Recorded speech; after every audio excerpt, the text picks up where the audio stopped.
My thoughts on being a steward of the land is we need to leave it to the people that come behind us so that it's still productive and they can still use it for their needs. It's all about sustainability for the long term. I heard a quote not too long ago that I think is perfect. We should look at it as we're not inheriting the land from our ancestors, we're borrowing it from our grandchildren.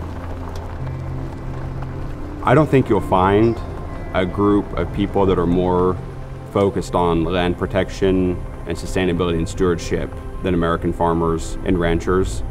And it's a lot of stuff that we can't control. You can't control the weather, you can't control prices, but something you can control is how you care for your soil, for your water, for your animals. That's really the bedrock of farming in America, is how can we keep doing what we're doing now, do it better in the future. We can't guarantee that we're always going to have the moisture, or we're going to have the conditions that we have, so we better be thinking ahead and protecting our soil as best we can, because my family's been at it for 100 years and hopefully they'll be at it another 100 years or more. This is how we make our living, this is how we provide for my family. My dad provided for our family, my grandpa, and without healthy soil and good conditions for crops, we can't provide for our family. And I want my son and his son, if they want to want a farm, to be able to provide for their families also. And there's thought of, we're also providing for the world, because, there's fewer and fewer farmers. Somebody's going to have to feed all these people someday, or now, and if we don't keep our soil healthy and keep it in the best shape that you can keep, well, food production and livestock production are going to be limited a lot. Our operation basically started in 1942 when my grandpa and grandma got married, my dad's parents. My grandpa bought a farm just 3 miles south of here. That's where they started.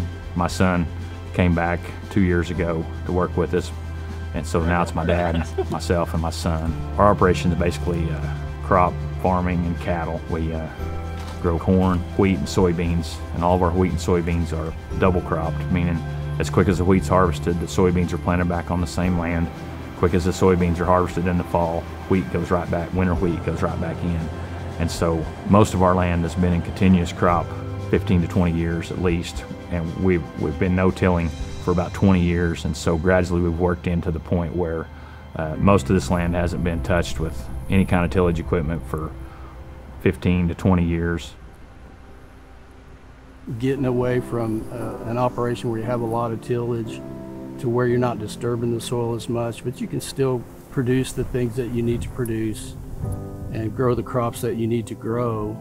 And it helps to rebuild the health of the soil and protects that soil so that we leave it in a better shape than we started with, and it's good for future generations.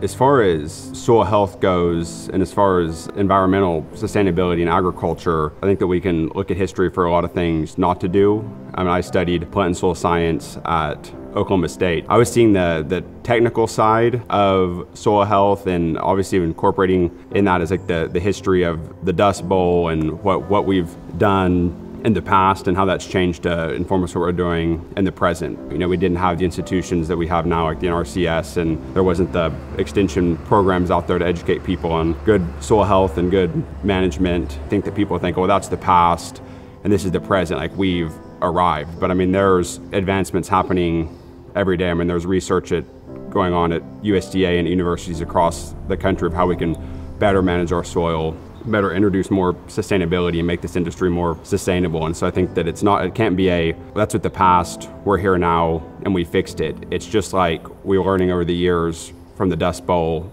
we're learning to continue what we can do in the future to make this industry last. And the industry is going to survive if the soil survives, because the soil is the basis and the bedrock of the whole agricultural industry.